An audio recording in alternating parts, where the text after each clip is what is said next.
En aquestes eleccions tots els partits tenen el seu passat, les seves propostes, les seves motxilles.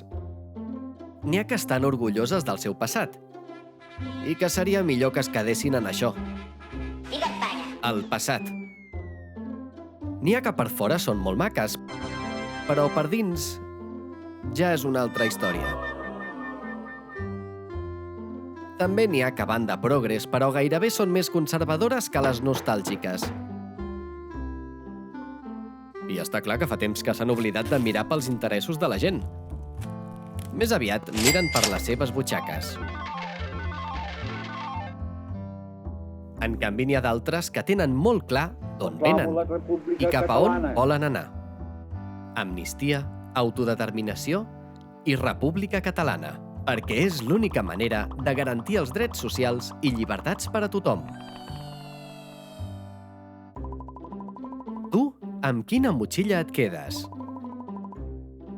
Al Jovent triem Esquerra Republicana.